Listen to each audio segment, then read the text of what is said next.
Bismillahirrahmanirrahim. Assalamualaikum warahmatullahi wabarakatuh.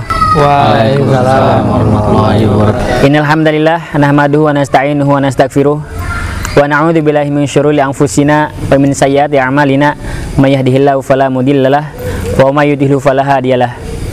Asyhadu an la ilaha illallah wahdahu la syarikalah wa asyhadu anna Muhammadan abduhu wa rasuluh, amma ba'du. Untuk sahabat-sahabat Anur dimanapun berada, kembali lagi bersama kami di sini, yaitu dalam sekarang beda ya, ini sesinya yaitu sesi perkenalan. Sudah terpampang di depan kalian semua, ada wajah-wajah baru dan juga semangat-semangat baru untuk tahun ajaran baru juga. Dan seperti biasa pada sebelumnya, itu pada episode Ustadz Umar yang waktu itu telah diperkenalkan oleh Ustadz Hamid, dan pada saat ini juga Pak Fikri akan memperkenalkan satu-satu dari guru-guru baru juga ya, yang berjumlah 5 orang, dan semua ini dari Pondok Pesantren Manbaul Ulum Cirebon. Pondok Pesantren Manbaul Cirebon juga yaitu salah satu pondok gede ya di Cirebon ya. Iya, pondok gede di Cirebon, dan alhamdulillah cukup tahu juga kalau misalkan ke Cirebon harus mampir ke Pondok Pesantren Manbaul Ulum. Langsung aja ya. Iya, langsung aja dari yang pertama. Yang pertama mau siapa dulu? Oke, dari yang pojok dulu. Anak-anak lihat ke yang pojok ya, yang pojok. Nah, silakan diperkenalkan tanggal lahir juga boleh. Perkenalkan, nama saya Ahmad Hidir Al-Jadi, bisa dipanggil Al-Jadi, dari Cirebon, dari Pondok Pesantren Manbaul Ulum Cirebon. Dari Cirebon ya? Asal juga dari Cirebon. Ya. Nah, baik anak-anak itu dari Cirebon yang bernama kakak atau Pak ya, di sini panggilannya Pak Hidir. Oh iya, nanti dalam bidang guru apa? Saya akan mengajar dalam bidang tahfidz. Oke, jadi untuk anak-anak kalau misalkan ada yang mau setoran nanti untuk tahun ajaran baru, bertemu nanti dengan Pak Hidir ya, yang berasal dari Cirebon dan berasal juga dari Pondok Pesantren Manbaul Ulum. Oke, lanjut sebelahnya. Perkenalkan, nama saya Rizky Mulyana. Saya dari Pondok Pesantren Manbaul Ulum, biasa dipanggil Mulyana. Bidangnya? Saya bidang tahsin. Tadi sudah diperkenalkan yaitu Pak Maulana ya? Mulyana. Oh, Mulyana yaitu berasal dari Cirebon juga, pondok yang sama, dan akan mengajar dalam bidang tahsin. Jadi yang berhubungan dengan tahsin, tajwid nanti akan didampingi oleh Pak Mulyana. Oke, selanjutnya. Ya, perkenalkan, nama saya Muhammad Rozai Aprilio, berasal dari Jakarta dan lulusan dari Pondok Pesantren Manbaul Ulum, dan saya dapat bidang pembelajaran tahsin.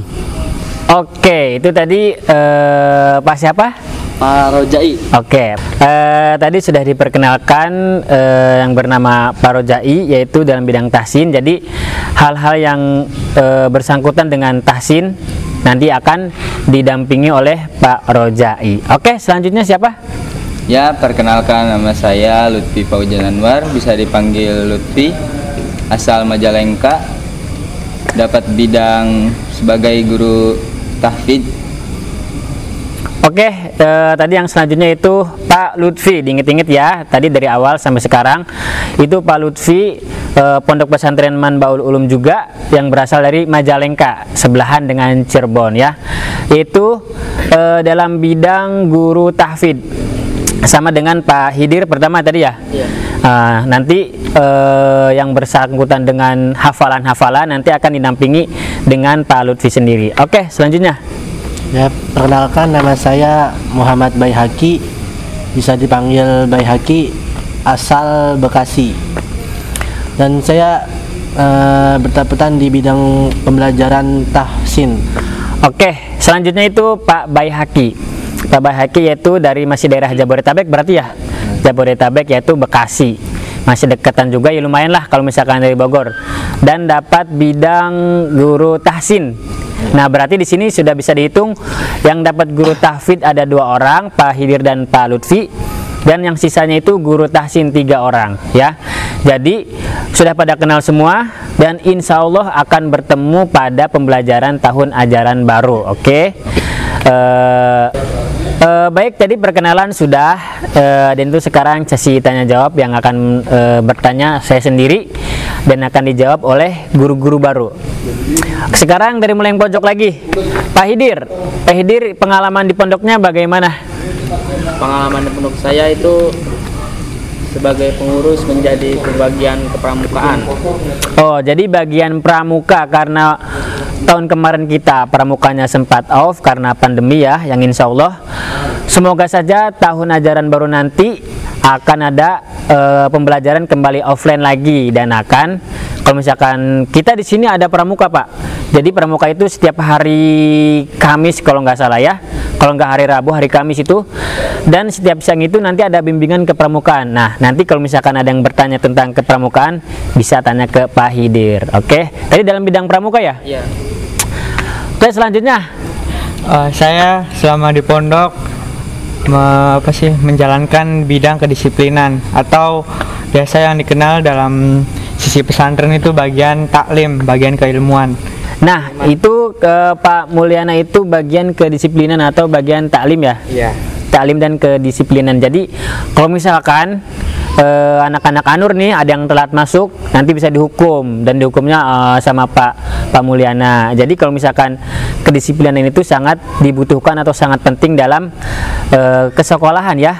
Dalam sekolah manapun pasti menerapkan kedisiplinan. Jadi atau misalkan ada yang bajunya dikeluarin, kalau misalkan baju olahraga nggak apa-apa, tapi kalau misalkan baju resmi dikeluarin tuh nggak boleh. Terus kalau misalkan ada yang biasanya kalau misalkan di sini anak-anak Anur dari rumah pakai sepatu tapi di sini harus dicopot.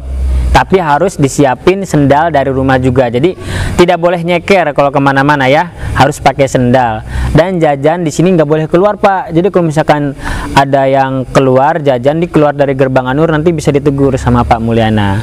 Jadi seperti itu ya Kak ya. Oke, lanjut. Oke. Saya mendapat pengalaman pengurusan di Pondok Pesantren Manbaul Ulum sebagai bagian kesehatan.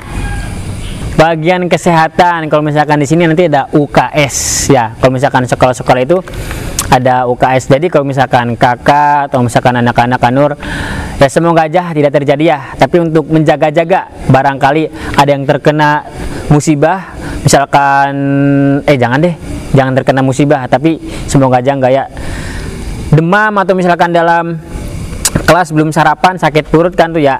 Nah, nanti bisa dibawa ke UKS dan akan diurus atau akan diobatin sama Pak Rojai. Ya, obatnya obat apa biasanya? Paracetamol. Paracetamol. Promosi. Oke. Oke, selanjutnya. Nah, pengalaman saya semasa menjadi santri mendapat bagian Bapuspit atau bagian perpustakaan. Di sini juga ada perpustakaan Pak. Nah, sebelah sana perpustakaan. Jadi kalau misalkan di pondok kami itu kalau misalkan pas waktu zamannya Pak Fikri, kalau misalkan dalam seminggu nggak masuk perpustakaan atau masih seperti itu.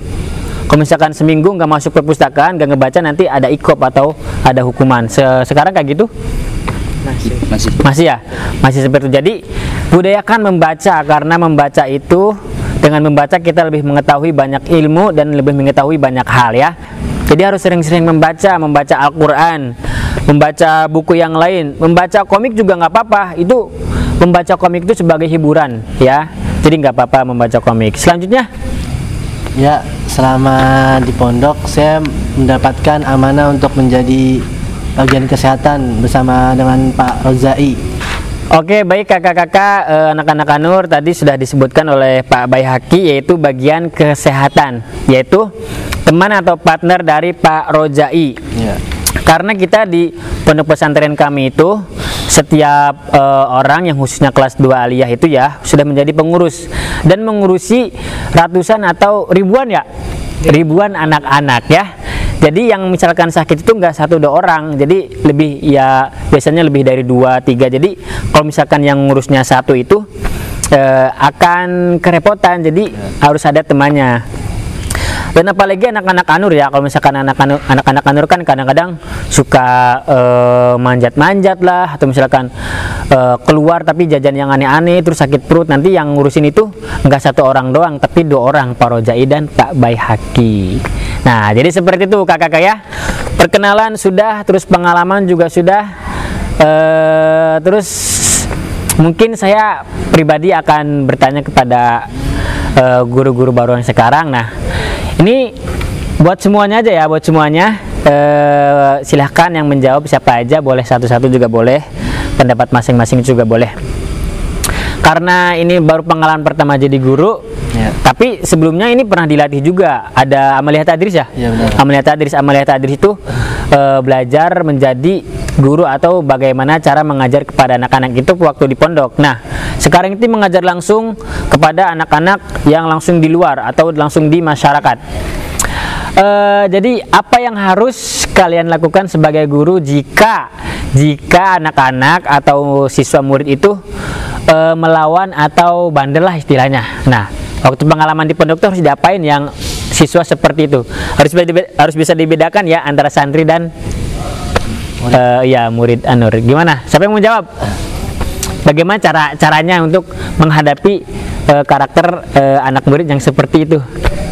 Apakah akan dilawan atau mau dinasihatin baik-baik atau dibicarakan empat mata harusnya jangan kayak gini, atau secara pendekatan?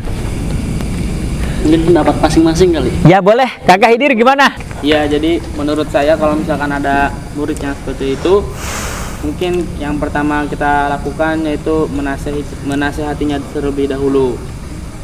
Apabila tidak masih menurut juga, kita mulai coba pendekatan dengan si murid tersebut. Barangkali dia punya masalah atau apa, lalu kita tanyakan kenapa kok sering melanggar gitu.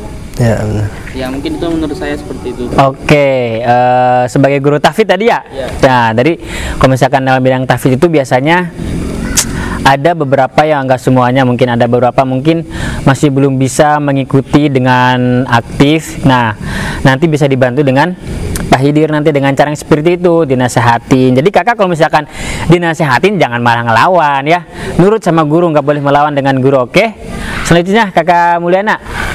Kalau saya pribadi paling yang lebih awal itu pendekatan dulu. Pendekatan. Jadi kita cari tahu dulu apa masalahnya, lalu kita nasehatin gimana solusinya biar kedepannya nggak kayak gitu lagi. Oke, berarti kesimpulannya itu dari kakak Mulyana itu dideketin, kita cari tahu apa masalah si murid tersebut. Nah, kita cari solusinya bareng-bareng.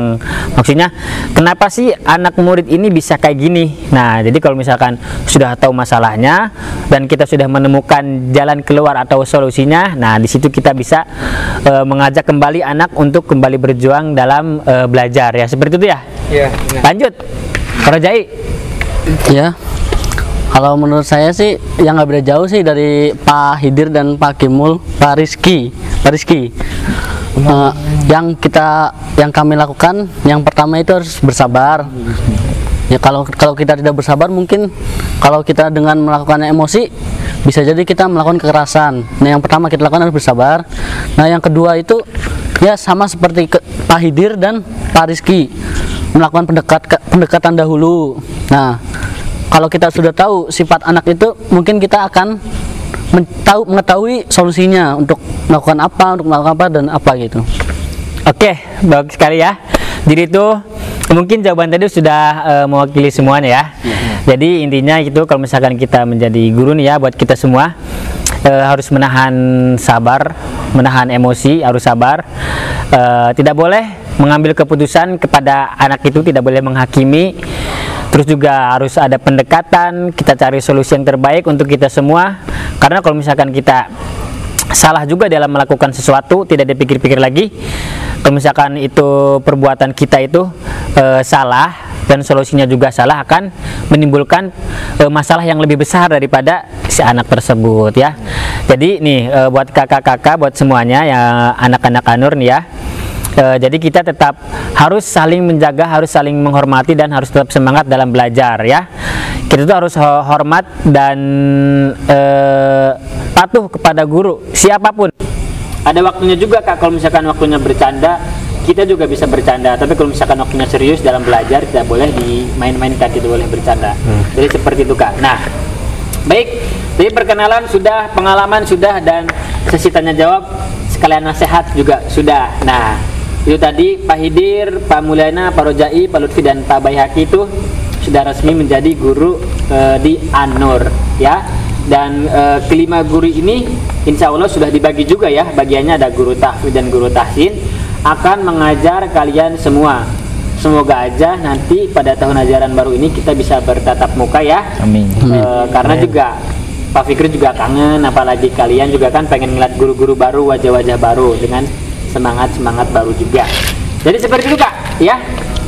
Mungkin pada perkenalan kali ini sudah banyak juga ya, sudah lama juga, dan tidak perlu diperpanjang lagi ya. Cukup diperpendek aja. Nanti kalau misalkan kepo atau misalkan ada yang ingin ditanyakan kepada guru-guru baru, nanti bisa ditanya langsung ya.